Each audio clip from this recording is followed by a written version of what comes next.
What is going on, everyone? My name is Andy. Welcome back to another FPL video. Today it's team selection time ahead of game week 16. So already just over halfway through the game week 15 matches. My captain hasn't even played yet, but the deadline is tomorrow.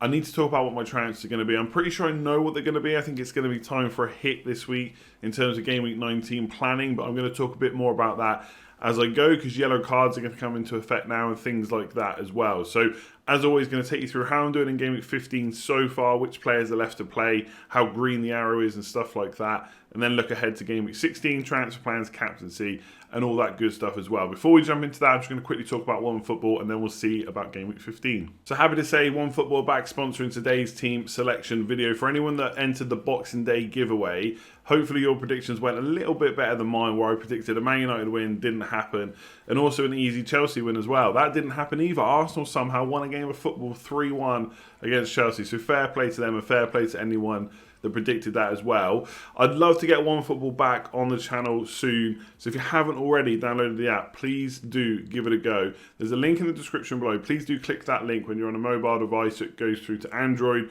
or iOS, and you can just go straight to the store and download it for free and give it a go. If you're an FPL manager, it's got all you're going to need. Lineup news, team news, all that good stuff. Goal alerts at the weekend as well. So click that link in the description below, give it a go. It's completely free and see what you think. Okay, so game week 15 has been pretty good to me so far, to be honest. I'm on 39 points. I've had 6 players play.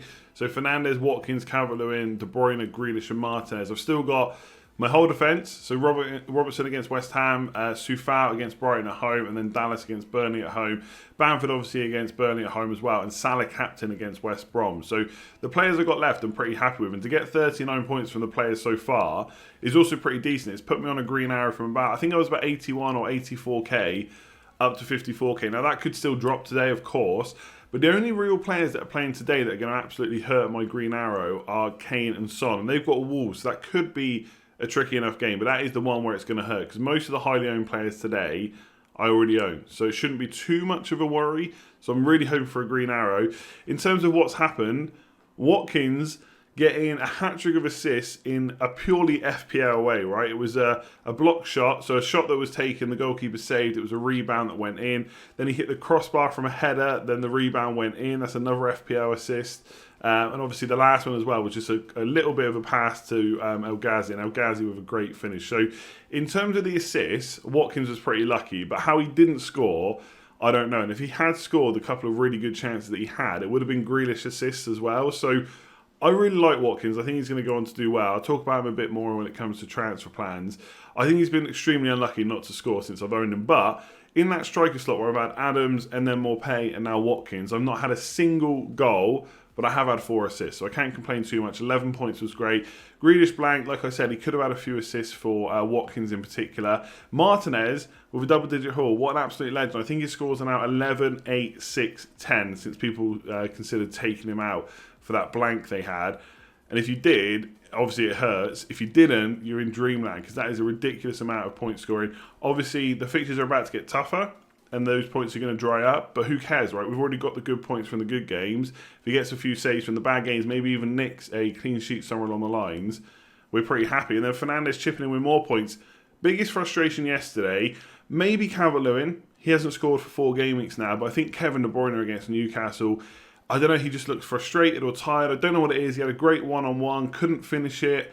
The points just aren't coming in terms of goals at all. He still hasn't scored from open players. A lot of people pointed out before. He's going to do well at some point. It's Kevin De Bruyne, it's Man City. But it does feel like it's sometimes that City are going for kind of a defence-minded approach first. Even Cancelo looked better than Kevin De Bruyne yesterday. So that is a bit of a worry. And I'll talk about him a bit more when we go through the transfers and stuff like that. But 39 points so far. Decent green arrow, decent amount of points. Looking forward to what Sunday brings. So defenders first. I've only got 1 free transfer this week. Now originally I was supposed to go into this week with 2, but because of the kind of Ben Chilwell and Lamptey news last week, I obviously transferred them out, used my 2 free transfers last week. It probably is worth saying that my transfers last week were Chilwell and Lamptey to Robertson and Soufal. So I don't know how that's going to play out. I thought Chilwell was going to be out for longer. It turns up that he plays for the Arsenal game, but he didn't get any points anyway. And I definitely prefer having a Liverpool defender to a Chelsea one right now.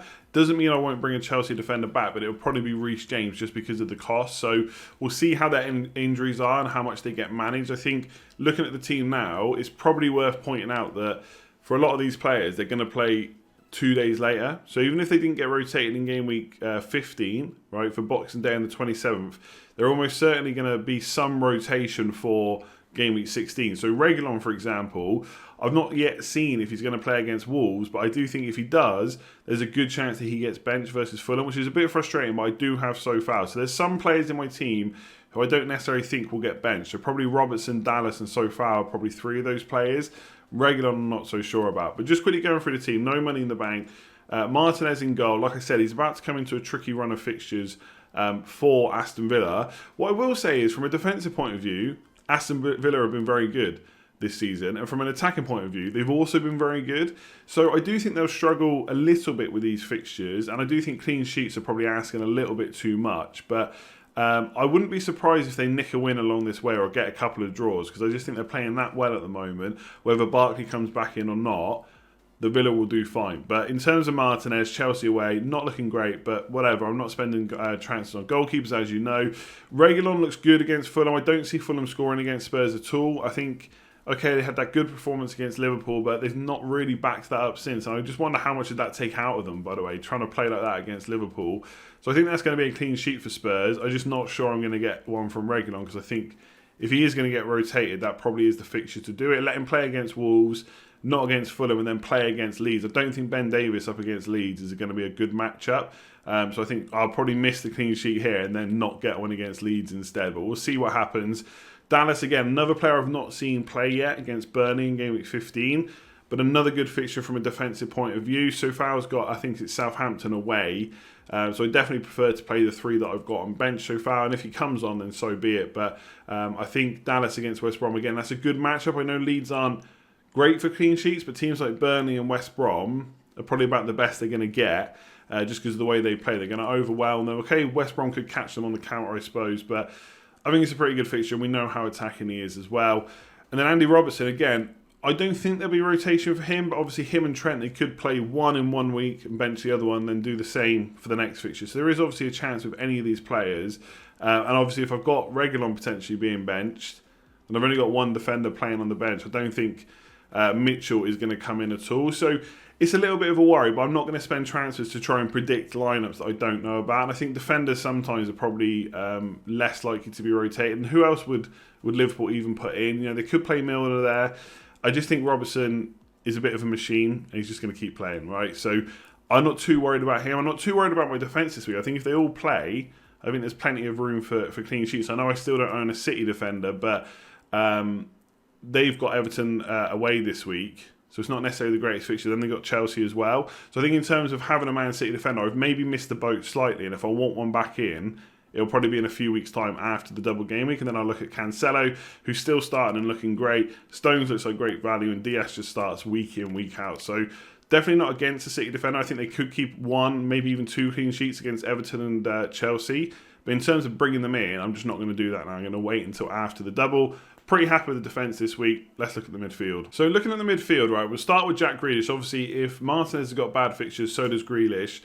Maybe I'm overplaying a little bit, but I do think Villa are going to be fine for these game weeks. The amount of goals they'll score is probably going to come down, right, as you'd expect against tougher teams. But if the likes of Chelsea and co, who they're about to play against, do attack them, then I think Villa on the counter-attack are pretty good. And in terms of XG per game, right, I missed this out on the preview because I've forgotten that they played less games. Their attack is right up there with the likes of Leeds and nearly Liverpool as well in terms of the amount of chances they're creating each game. We've already seen them destroy Liverpool. And I'm not saying that wasn't an anomaly, because it was, right? They're not going to put 7 against Liverpool the next time they play them. They also did really well against Arsenal on the counter, and I think they can do that against the top team. So I'm quite happy to have Grealish. I did get him for 7.1 million as well, which is playing on my mind a little bit. But he's been such good value. Like, even if you take out that Liverpool game, right, from his score, since then, or before game week 15 at least, he'd averaged 5.6 points per game. So that would have come down a little bit because of the last game. But I don't see why he can't get returns. He was so close against Crystal Palace anyway. The only worry with him is the 5 yellow card rule. So that's something we have to think about now. I mean, we don't have to worry about it too much, but basically, if a player gets 5 yellow cards before their 19th game, then they miss one game. So obviously, with the kind of, people thinking about bench boost in Game Week 19, people like me without a wild card as well, can't easily get rid of Grealish and everyone else in my team to plan for that. That is a worry because it's your 19th game. So it's usually Game Week 19, but for teams like Villa, where they've missed 2 games, he actually now has to go through to Game Week 21. So as soon as he gets one more yellow card, Grealish, because he got one yesterday, which I didn't see, apparently it happened at half-time, as soon as he gets another yellow card, he's gone for the next game. So ideally it would happen over the next few weeks before Game Week 19, because if he gets suspended before the bench boost, then I'm in a tricky position where I either stop the bench boost, which I've built towards, or I have to transfer Grealish out, which I don't really want to do. So I'm hoping he gets his 5th yellow card in one of these tougher games, and then misses one. I can just use my bench instead. Because obviously I've got Souček and Sofal, so I'm not too worried about having to use one of them in any given game. But that is a slight worry about Grealish. But in general, I really like him. I'll touch on Fernandes and Salah first. So Fernandes, I spent all this season not having him, and why? Even against Leicester, he steps up with a goal and assist, not even a penalty. We'll have to see how Wolves play against Spurs. I think they're going to do all right, to be honest. I do think Wolves at home for Fernandes and then Villa at home is probably not the most ideal fixtures, but he's so involved. He's got a double game. I'm just not selling him. And I think, again, he looked really good. And that was with Pogba on the pitch in the second half as well. And Fernandes was still getting forward. Obviously, trying to get the win, etc. And obviously, Leicester did come back and put it back to 2-2, which was frustrating. But Fernandes heavily involved again. You could say he's a bit lucky for his first assist, right? He just got a touch on the ball and it took it past the defenders. But he's always in and around the box and always involved. So, really happy to have him. Salah captain so far against Newcastle away. The only other real player that I would consider this week, and I probably should be considering Fernandes more than I am, is a Spurs player. So Son or Kane against Fulham at home. Now I will consider bringing in Kane or Son, which I'll talk about in just a second. But even if I do, I still think Salah is potentially the better captain. I know Newcastle held City to not too many goals, but I think Liverpool attack is just looking better than City this season so far. And Newcastle are a bad team. And I do think there's goals in this for Liverpool. So I don't think that Spurs are necessarily going to score more goals against Fulham than Liverpool are against Newcastle. But they don't have to necessarily score too many goals for obviously Kane and Son to be involved. Like they could win 2-0 against Fulham and Kane and Son could get a goal and an assist each, plus bonus points. They're laughing. Whereas obviously Salah could share points with Firmino, with Mane, etc. But I still think Liverpool against Newcastle is better than Spurs against Fulham. It's hard to gauge Spurs as a team right now because they've had hard fixtures and we knew that obviously, that's why I got rid of them, and they've done pretty well to be fair, but they've been playing quite deep and sitting deep and not really looking to go on the attack, and I wonder if they'll change that for Fulham and Leeds. I think for Leeds it's probably best to counter-attack, but against Fulham they might go on the attack a little bit more, so potentially they are worth captaining, but I think I'm going to stick it on Salah, unless he gets injured. I think that's where it is right now, and I don't see me changing that. And if I do captain a Spurs player, it's more likely to be against Leeds, where I think they'll get plenty more chances. So Salah captain for me currently. In terms of transfers this week, originally it was De Bruyne and Watkins out for free, but as I said, last week I had to do my transfers anyway. I have considered now not doing that and just doing De Bruyne to Son instead of getting Kane in, but I think down the line I'm going to have to take the hit anyway. So I intend to just do it this week. Because De Bruyne's got Everton away, then Chelsea away. Fixtures are not great. I don't think he'll be rotated because Pep basically said that. They can't afford to rotate him. So I think he will play against Everton and then against Chelsea. But he has looked tired and I wonder if his minutes will be managed. And if I bring in a Leeds player like Rafinha or Rodrigo, Bielsa ain't resting them, right? They're such a fit team. The way they play, he doesn't really rotate. And I'm not expecting it over Christmas either. So right now, my transfer out is probably Kevin De Bruyne to a Leeds player. Or Ollie Watkins to a Leeds player and Kevin De Bruyne to Son. Basically, I want to bring in Son or Kane this week, even if it's for a hit. Now, it is dangerous taking players out for hits like Kevin De Bruyne. And the other good thing about maybe keeping him if you have to is Everton are very definitely likely to rotate. Now, City will rotate too, but I don't think it'll be De Bruyne. And they've got such squad depth, it's not probably going to matter too much. Everton are going to rotate because Ancelotti pretty much said so. He said, we'll play players against Sheffield United, then we'll have to rotate against City. Now, it doesn't mean they're going to rotate the whole 11, but players like Calvert-Lewin could be a miss. They could rotate some defenders potentially, and it could be good for Kevin De Bruyne. So if I had him, I wouldn't be annoyed about having to keep him, but also he was part of my transfer plans, and I haven't seen much from him to make me think I should change that. So I'll bring up the forwards and I'll talk about the transfers in a bit more detail. So forwards as well. Watkins is the one that I'm pretty sure I'm going to sell this week, right? As much as I think Villa will be fine, holding 3 Villa players and 2 attackers through these fixtures, I'm not too sure about. I could sell Calvert-Lewin instead, and I've looked at the numbers between Watkins and Calvert-Lewin over the last 4. Watkins' amount of shots in the box is incredible compared to Calvert-Lewin. I think it's more than double. And also his non-penalty XG is decent as well compared to Calvert-Lewin. Over the course of the season, they're very similar. Calvert-Lewin is slightly ahead in terms of XG per 90. But over the last 4, Watkins done really well. But Calvert-Lewin's fixtures have been tougher. And don't get me wrong, it doesn't get any easier when you play a Man City. But then it's West Ham. They do ease a little bit after this week, right? This run of fixtures, these 5 fixtures where they had Chelsea and Man City bookending it, they were the ones I was worried about. And he has ticked over with some points, even if it's not a huge amount. I just worry about when is James Rodriguez going to be back? Will Richarlison be back? So all these questions. Luka Dean, it could be good if he could come back as well. They are missing players, and looking at the numbers, he's probably been a little bit unlucky not to have scored a goal over the last 4 game weeks.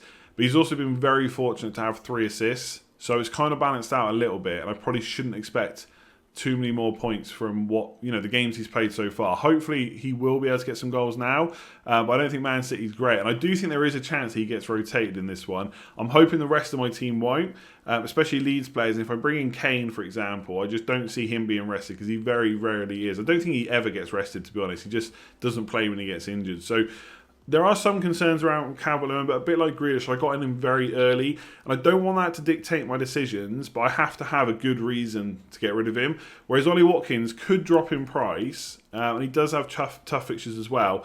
I wouldn't be surprised, to be completely honest, if over the next 3 or 4 weeks, Watkins gets close to Calvert-Lewin's points or even outscores him. I just think Villa are playing so well at the moment. But it will be Watkins I sell. And like I said, originally, I was going to do this for free, but because of the Chilwell injury, which wasn't an injury in the end, and Lamptey as well, I made the defender transfers. And there's nothing to say that I won't get my points back for that this week anyway in Game Week 15, because Sofao and Robertson haven't played. And I do think then I can, if I have a good week, I'm just happy to spend 4 of those points to make my transfers I want. So basically, it's De Bruyne and Watkins to Rafinha in midfield and Kane in attack, or in the forward line, or Son and Rodrigo. Now, one of the reasons I want to kind of think about this is because I want to get De Bruyne probably, depending on how they play, probably get De Bruyne back in Game Week 20 because they have a good run of 3 fixtures starting with West Brom. I know he didn't score against West Brom in the first game, doesn't mean he won't in the second, but without going into my plans too much and doing too much tinkering again on this video, it doesn't matter whether I get Son or Kane, I'm going to have to take a hit to get De Bruyne back in, so it's not as easy as just going Son back to De Bruyne because of the other moves I want to make. Potentially, if I don't bench boost, it's a little bit of a different scenario, but I think I probably will still build towards that. So Kevin De Bruyne is probably going to go, and so is Watkins. I think I prefer the Rafinha and Kane because between Son and Kane, there's not a huge amount in it. And Harry Kane in particular, he keeps shooting more. He's on penalties. Chances created, okay, it's not so good over the last few weeks, but it has been good over the season versus Son. So he has looked like the better option for the majority of the season, even though Son is still ticking away with points, right? Don't get me wrong. So I want Kane. And also, I think I prefer Rafinha to Rodrigo as well. Numbers are very similar, but Rafinha's a midfielder. He's on set pieces as well. So he's the one I want. And then in Game Week 20, I'd probably look to keep Rafinha and get rid of Souček instead. So that's the moves I'm probably going to make. De Bruyne to Rafinha and Watkins to Kane. But I'm still probably going to captain Salah, right? I'll look to captain Kane against Leeds potentially in Game Week 17. But Fernandes has Villa in Game Week 17. So there is a case not to have a Spurs attacker, right? If you've got other players you want and you don't want to get rid of. Because you can captain Salah this week and Fernandes in 17. And not look to captain Spurs. And like I said earlier, we don't know how they're going to play against Fulham and Leeds as well. I think Leeds is going to be a good matchup because they do like to attack and Spurs are very good on the counter-attack. So they are going to give them opportunities. And arguably it could be Son that comes out better than that, but I just think Kane for the whole season has been taking more shots in the box. His non-penalty XG has been better. He also has penalties as well. I'm sure he's going to get a few at some point. So Harry Kane in for Watkins and De Bruyne down to Rafinha are probably going to be my moves. Bamford I'm happy with against West Brom. Then they play Spurs. That's going to be a bit trickier, but I think the way they attack, they will score in that game as well. Not confident of a regular clean sheet at all. And Calvert-Lewin is probably staying for now. Him and Grealish are probably the two trickiest players in my squad because they don't have double game weeks and the fixtures aren't fantastic up until the double game week, but I've got a lot of money wrapped up in them. So they're probably staying for now, but I will consider possibly getting rid of them at some point, but I don't see it with the way Game Week 19 is shaping up. That's the team selection for Game Week 16. It's looking very much like De Bruyne and Watkins out for a hit. Let me know what you think about that in the comments below. And Rafinha and Kane coming in. But I'm recording this on Sunday, going to put it out as soon as possible. There's obviously matches today, so we'll see what happens. If there's major injuries to someone in my team, then I'll have to rethink my strategy in my team and stuff like that. Right now I'm building towards bench boost Game Week 19, but that could change over the next couple of game weeks. So let me know in the comments what you think about that. If you've not already checked out OneFootball, please do click that link in the description below. It'll take you straight through to the store to download. It's completely free, so you might as well see what you think of it. And if you've enjoyed the video, give it a like, hit subscribe, hit that notification bell if you haven't already. In terms of more content, so I'm putting this out on Sunday as soon as possible. There'll be a stream once the games are finished, the knee-jerk stream at 9:15 in the evening tonight, and then a deadline stream tomorrow at 12:30, taking us up to the 1:30 in the afternoon deadline for Game Week 16, so do not miss that. And lastly, if you haven't already checked out Patreon, you can go to patreon.com/letstalkfpl or click the link in the description below. There's loads of perks and benefits over there. Thanks to everyone that's already signed up. We've had to put a 5th wall up now for Met E, Donovan and Jack C, who have signed up since the last stream as well, or last video stream. So thank you very much for doing so. If you haven't already checked it out, link to everything basically in the description below. I'll leave that video there. Hopefully I'll get some more content up between now and tomorrow. If not, like I said, stream on Sunday night, stream for the deadline on Monday. And then we're looking ahead to Game Week 17, which also is not too far away. So hopefully all your transfers and stuff are going well. Hopefully Christmas was good for you. We move on now to Game Week 16, and then we're looking to Game Week 17. So give it a like, hit subscribe, and I'll catch you again soon.